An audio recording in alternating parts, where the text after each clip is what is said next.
Senior editor at Variety. We got some Mike Schneider fans in the house. Good. I am so excited for this panel because you've got some of the cast and also the casting director from Stranger Things. So without further ado, let me bring them out right now. So first up, he played a sleazy journalist. We're not all sleazy, but we're all journalists. Bruce Lowe on the show, Mr. Jake Busey.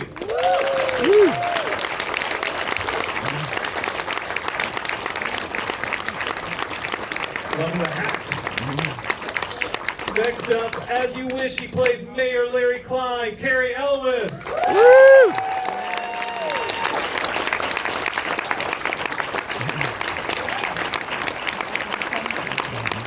right, this guy is contractually obligated to be on every great TV show. He plays Murray on Stranger Things, Brett Gelman.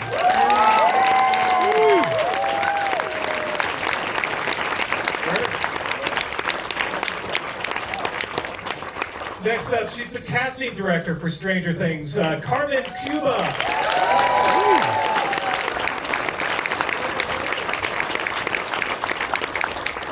All right, you need to boo and hiss for this guy. He played Grigori on the show, Andre Ivanchko.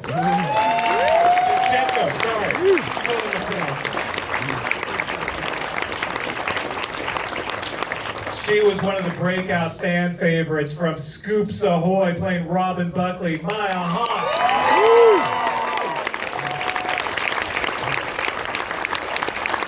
I saw some Scoops Ahoy back there, by the way, so stay tuned for that later. Next up, of course, she should have a stake in the Ego Corporation. She plays 11 on the show, Millie Bobby Brown.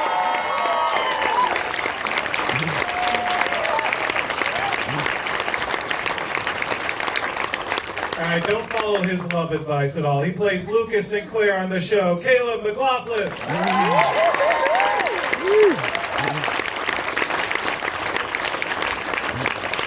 He broke 11's heart at first, but we forgive him. He plays Mike Wheeler on the show, Finn Wolfhard.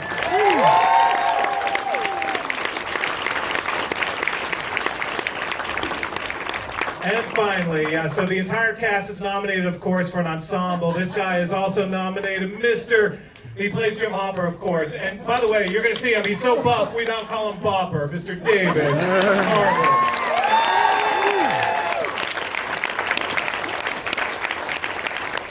Well, congrats, all of you, and congrats, David, on the nominations for SAG this time out.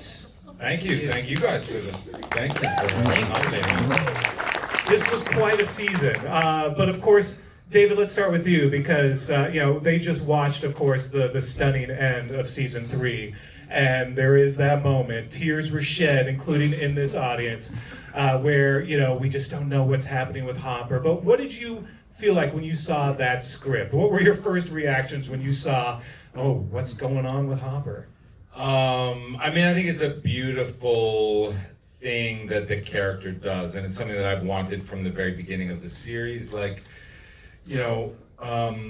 Hopper could never protect his daughter. He was sort of a man of justice, he believes in fighting bad guys, and then he had a daughter who died of cancer when she was 5 years old, and there's no bad guy to fight, and there was no sacrifice to make, and I don't think he knew how to live with that, and so he just slowly was killing himself for years. And then I always wanted him to make a big sacrifice, and I think what he does in that scene is so beautiful. I myself, I hate much of what I do, not only in the acting world, but in a lot of worlds, but certainly in the acting world, and I do really like that moment that I have with Winona. And I also, the double punch of that letter, which is just like, every time I watch the stupid thing, I've seen the show like 4 times or something, and every time, Joyce pulls out that letter and you're just like, no, you didn't write a letter, no way. So yeah, it's like, that script is so beautiful and so, beautiful to play. Like so rarely as an actor, as everybody knows, gets work material like that. So it's so rich and wonderful. I mean, I was just blessed. Yeah, you get to play the hero this season. There's a lot of comedic moments. You get to wear your Magnum PI Aloha shirt. There's a little something for everything for David Harbour this season. Yeah, you get to see a shirtless, 265-pound David Harbour. That is worth your Netflix subscription right there. That's your $10 They're month plopping right out the there. pen for that. Yeah. Well, Finn and Millie, let's talk about, so today on Twitter I asked, okay, Stranger Things fans, what's your big question? What do you want to know about the show?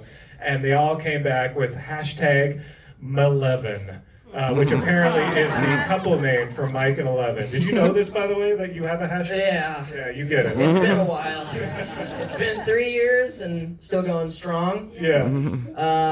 Yeah, no, we're aware. Yeah, we're very aware of it.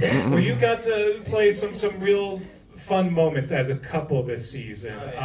Talk about that relationship and playing this sort of teenage love, both the highs and the lows of these characters. Oh, it was so fun. Yeah, I think it was really fun. Yeah, also the first moment of the table read, we were all, this big opening, huge budget, explosions with Russians, and it's like, cut to interior, like bedroom, day. Mike and Eleven sloppily make out on the bed. I'm like, what? How do you follow that with that? I think it was just really, it was needed. I think this relationship's really blossomed, and I think he fell in love with her just for being a normal. Abnormal, young girl who's really going through it, and I think it's really fun to watch him go through it too. The awkward moments, the good moments. Well, they're also trying to be as normal as possible. Like that's what they think. It's like, oh, we're just good. It's all over. We're gonna have a normal summer and just make out, and that's what couples do. And Yeah. It does not last No. long at all. Absolutely not. Because apparently. I'm very angry. Yeah, you're insane. You're an insane person. Completely insane. Which also was the best. And doing those scenes where you're screaming at a 14-year-old's face constantly. I really like screaming at you. There's something really fun about it. Therapeutic, maybe? Yeah. But not to mention, I think it was quite. I mean, it's obviously it's not easy. It's very. You've got to think about it. You're being told to put your head a little bit more to the right, or perk your lips more. The kissing. I thought you were talking about yelling in the face. No. I was like, that's really easy. Look at my hair. Just scream that. It's really easy to make fun of. You could look at no. I think that David definitely enjoyed that. But I think that it was very difficult doing those scenes because you're trying to, match the lines with the scene itself, and it can be tough. We definitely rehearsed and tried to figure out the best way possible to make it comedic but also fun, and so it was tough, but we got there and it looked brilliant at the premiere. My dad loved it. Sure he did. Well, my two favorite, I think, moments of this relationship is when Eleven says, "Mike, I dump your ass." But then the other one is when Eleven says, "Mike, I love you too." There's that touching sort of. It's Millie Bobby Brown. Yeah, it's definitely that. I think it was needed. You need her to separate herself. My grandma told me when she was watching that scene, she went like this. Oh, good for her. Right, Team 11. Very cool, Grandma. Not on my side, are you? Yeah, you need to show her growth separately from him, Yes. and then bring them back together in the end. But you need to see her grow on her own, and that's what Max's character does, is brings out her individuality. Caleb, your character also has sort of that kind of Mike's Mr. Miyagi. yeah. For mostly for worse though. He's not necessarily the best Mr. Miyagi. I did think that, but I wouldn't say that. Yeah. It helped a lot. I feel like because the moments when we were getting snacks out of the vending machine, and I was like, hey man, go talk to her. It's your time to go talk. He wasn't gonna do it. Sorry, I'm hearing myself, and I'm like, it's the echoing. But yeah, I feel like the advice that he's given him helped him navigate through those times and those moments. I feel like Mike messed up in lying to her and trying to go get the teddy bear for her, and I don't think Lucas took his own advice. To be fair, it was your idea. Yeah, it was to go get the teddy bear and stuff, but I kind of got you in that situation where she said, dump your ass. By the way, we are talking about this like we are the characters. We just said you. What's it like to sort of be at that same age, that same stage in life, and are you getting love advice now from Stranger Things, from your own characters? Are you thinking about what, Lucas would do versus Caleb? It was like, am I getting advice? I don't know. Maybe I'm learning on my own. Like Lucas, like when he sped up the water into the bottle, and he was like, like that's dumb. He's learning from his moments, and then he's teaching it to Mike, passing it on. My favorite is when you say, "Is that a zit?" Oh yeah, that's horrible. You never do that. It's horrible. He has so much advice for relationships, but he doesn't take it to himself. He doesn't take it for himself. What do you make of Lucas and Max and their relationship, which seems to also be on again, off again? It's your common teenage romance. They think they know everything about love, but they really don't. They break up every single week, and then they get back together. And it's like, oh, I love you again, and then they talk to their friends behind their backs and everything. It's it's pretty funny. Yeah. It's immature. It's kind of a reminder that teens acted like that in the '80s, just as they sort of do now. It's just now they're texting it. I know, yeah, you can't text, yeah. Maya, talk about joining this ensemble and what it was like to sort of join this group and sort of acclimate yourself into this world. Is this just on, or do I have to turn it on? I think it's already on. Okay. There you go. Well, it was really nerve-wracking. It kind of felt like, I was past high school age, but it felt like coming into a new school environment, like in your sophomore year, and all the friend groups are already established, but like you're there and you're doing your best to fit in and integrate, and that's kind of what I was expecting it to be.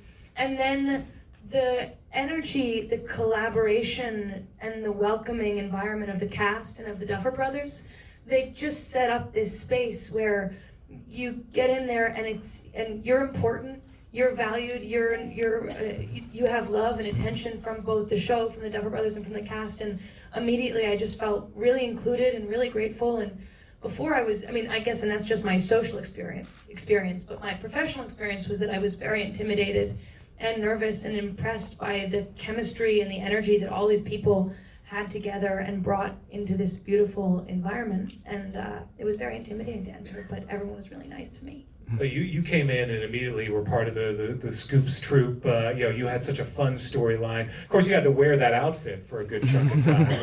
What did you think of that? Really, everyone asked me about having to wear the outfit. Like, I got to take it off when I went home. It's a job, I know. It wasn't like I was stuck in that outfit the whole time, like really. What? You got to take your costume? Yeah, I got to take it. But I'm telling you, I get asked about the costume all the time, like it was some sort of torture. I have a high security watched it walk at on night. mine. There's only Ted Sarandos from Netflix knows the code. It didn't bother me much. I thought it was flattering. I think, David, you probably wear those Aloha shirts all the time anyway, right? Yeah, I didn't have a costume. It was It's just yours. I just showed up in that. They were like, that's good, that works. Because the groups were sort of split up for a good chunk of the season, did you see much of each other, or were you busy sort of shooting separately, or how much interaction was No, there? I've never met them. Exactly, it's awkward. No, we all saw each other in passing. Because it's almost like... I didn't see Maya for Yeah, I didn't for a see long Scoop time. Strip. I was like, oh hi, I'm Millie. I didn't even know Gaten still existed. Yeah. Like, We're like, he oh, disappeared. Gaten, good to see you. I think We were like old scene- co-workers that haven't seen each other in a Yeah, long time. but We're when like, oh, we we reunite used to be friends. in the mall, it was like very real. You know, when they're running up to Yeah. each other and I'm sorry.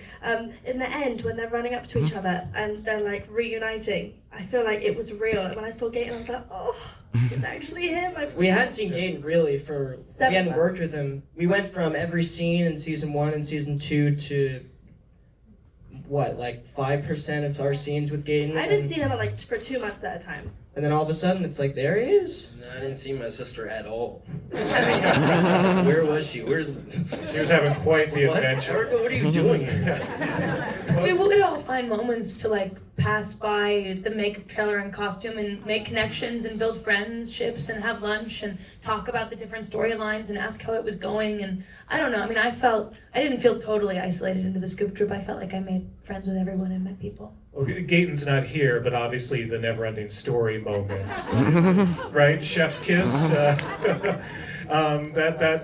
was one of those. Yeah, he's still alive. He's still alive. Yeah, I don't know why I did up in the sky like he was in the sky. I love it. He's in school actually. He's in school right now. Yeah. Right now, it's so late. No, but like in school. Right on a Saturday. What? Yeah, it is Saturday, right? Yeah. So, Brett, let's move to you because we got to see more Murray this season, which was a lot of fun. And, thank you. Yeah, we got some Murray fans. in the Thank you so house. much. Thank you. The thing I love about this character is, he could be played for, being a crackpot, which he sort of is, but he also knows the straight truth. Like he's actually he's looped in. He knows what's going on. Yeah. No, well, I mean, the reason that he is where he's at is because he's always kind of been a searcher of the truth, and it's gotten him in trouble in the past. Hence the bunker. He didn't just go in that because he was crazy, But yeah, no, he's all about uncovering the truth, whether it's what's going on in the story or the relationships, certain romantic relationships like Hopper and Joyce, Yeah, no, he's Even a blind squirrel gets a nut at Gaten. He's throwing the truth bombs. Love the truth. I love the truth. That's one of the things that I have in common with my character. I'm an addict for the truth.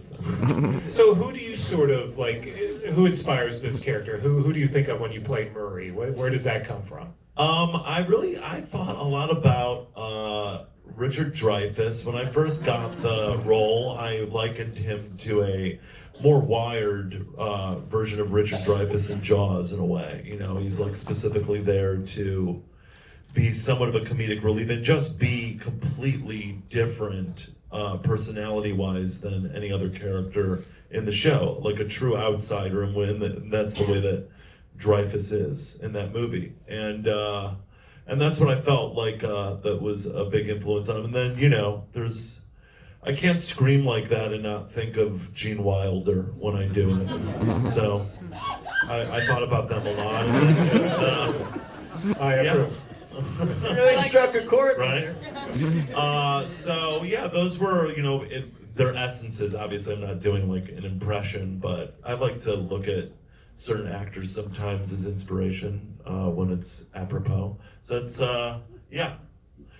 Let me ask you about being kind of on a roll right now, having been on Fleabag, which of course just won the Golden Globe. You seem to be, you're choosing wisely these days. Talk about sort of what you're looking at when you're looking at roles. I mean, I've just really lucked out. I've lucked out that people like the Duffers and Carmen here and and Phoebe like hired me on their shows, gave me the opportunity and then and put me in them.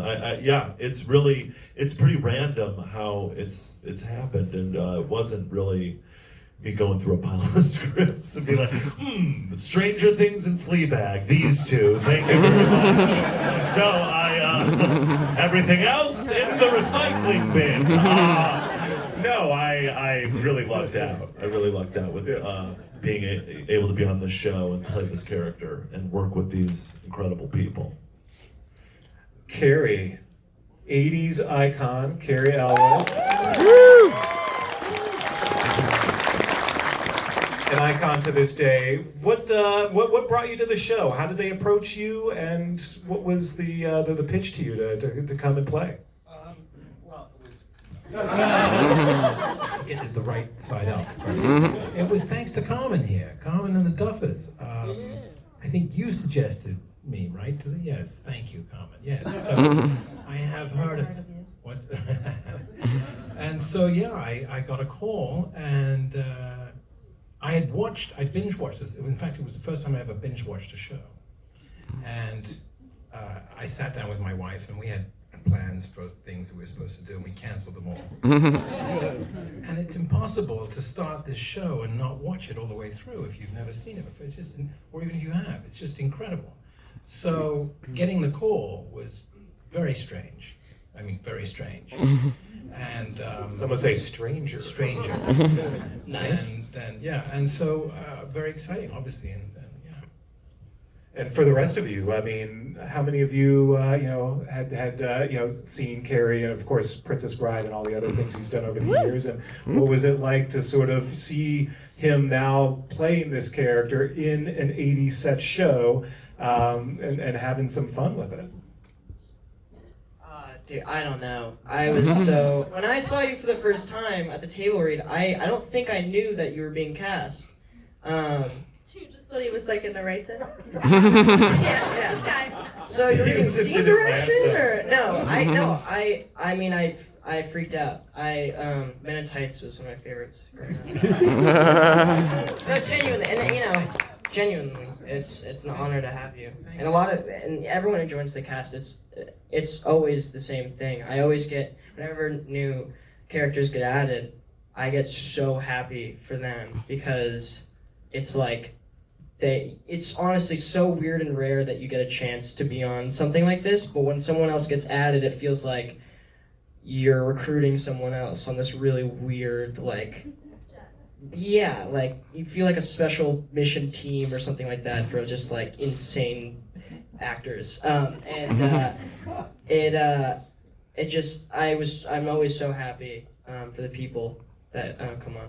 I think because like when somebody else gets added, it's like you're kind of reliving you getting the part again. It's like that excitement is kind of like, oh my goodness, I know how you feel, and it's really cool. Like even when Sadie was added to the group, we were all like, oh my goodness, like she was so excited and also very nervous, kind of like what Maya said, just like going into like school again, which was quite literally her. She was walking into our school trailer like, hi everyone, I'm a new student. And we were like, hi! But it was like she was so excited, and I think we were so excited for her. I think that's what's so cool, is that we all share our passion and excitement together, and then that's what creates a very fun and crazy set. And Cary, the other thing about the mayor is that he gets roughed up quite a bit. You are at the receiving end of some harm, including from this guy over here. And Winona Ryder punches you in the face. Yes. Oh man, that's so cool. That's an ultimate moment. It was great. She wanted to do more than one take. I said, wait, I think I can do that better. Like, what did you do to her? No, I know I get roughed up quite a bit, and look, he's a character who clearly has very few scruples, and in this show, a character like that has to pay the price, and so I got roughed up by Andre, and by David, and by Winona, so I felt like it was a badge of honor, really. Speaking of characters that have to pay the price, Jake, your character, of course, this is a pre-Me Too sort of real jerk, which is to put it mildly. He gets his comeuppance, but talk about also joining the show and how you came on board. Well,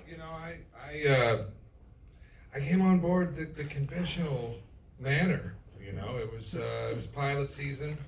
You know how that is. You can't, you don't know what you're reading. There's so many things. You're just like, I got one Tuesday. It's at 4:00. It's on Beverly. And so you have that going on, and so, excuse me. So I had one of those weeks that it was like there was at least 5 that week, and then the manager that I had at the time, one day he I don't know, he called me and he says he said they want you to come back and read on Stranger Things again, and I was like, well, I read for Stranger Things. when was that? So you stupid idiots. It was Tuesday. last week, and so I was like, oh my God, how did? But the thing is, like for me, I don't know, you guys, if you feel this way, or any of you, no, you guys certainly don't, but if you feel that nervousness, I've never lost it. I go into these casting rooms and I'm a wreck. And I get so nervous. I mean, why isn't Jake Busey making like $5 million a movie? I know that guy for 30 years now. It's because I am so nervous in auditions. I suck. But with this one, so my method is to not know what I'm reading. It's pilot season. I got to be there at 3:00. This is the material. I'm doing it on there. So I go back and I meet for the second. This is the worst acting class I've ever taken. Here's my method, kids. Pick it up, walk into the room, hope to get all the words in the right order, and then book the show. Really, you thought this was an NCIS? No mystery there. No mystery. So anyway, thankfully, Carmen brought me back in and was like, oh, you sit down. We're going to talk for a little bit. Just come down off the wire. And I was able to relax, and we talked for, I don't know, 4 or 5 hours, and finally it was okay. And then we did the scene, and she's like, great, excellent work, and she was so gracious and so kind, and really got me to a place where I guess I could impress the Duffer Brothers, and I guess that's what happened. I'm here, and the best thing about it was these guys had laid the tracks for this train going 100 miles an hour. And after so many years of doing movies where everyone's like, oh man, this is going to be the next big thing, man, this is going to be a hit. And then nobody goes. So this one was like season 3, okay, like these guys are ass kickers and I'm going to get to go and play with them. So it was really a dream. And now with this social media thing, I'm on the plane with this guy and he's like, Jake, look, we're trending in the UK. And I'm like, what does that even mean? And they're like, we're on the way to the table read. And so it was like, okay, here we are. We're experiencing that we just got hired, and so's the world. So it was fun. It was a lot of fun. So thank you for having me.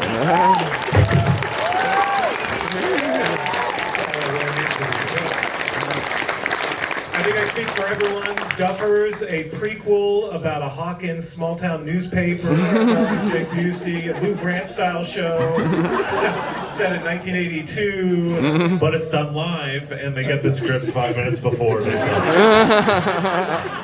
Right.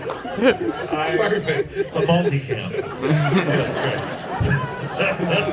You gotta love this stuff, right? That's why we do it. Andre, let me jump to you now because you had a fun role this season. You're sort of filling that 80s Dolph Lundgren, Schwarzenegger style role. Yeah. So you had some fun with that. Talk about that and sort of like who really inspired your character as sort of the classic 80s baddie Russian guy. Yeah. When I was auditioning, I didn't even know what I'm auditioning for. I just got, it was a very broad, like a little print that said, no, not the Jake Busey stuff. Yeah, they wouldn't tell him. They called Jake. Yeah, and so it was just a broad message, and my manager. Yeah. It's a very. It's like this. We were trying. We had to keep the Russian storyline a secret. Right. So we didn't release it in any way that anyone would know that it was connected to the show. It was just random Russian roles. And because I work on a random show, right? It didn't say. Well, because I work on multiple shows, it doesn't. No one ever questions what I'm doing, and I'm always hiding parts in different things. FYI. So come in for everything from my office, or else you're gonna miss out. But it wasn't even specified. It's for show or for the movie. It was just said it's for different project for 2019. Russian roles. That's what it says. So I just went, you know, and they sent Carmen sent me two roles. One is interrogator, and another one is like a lab assistant kind of, you know, like professor. Yeah,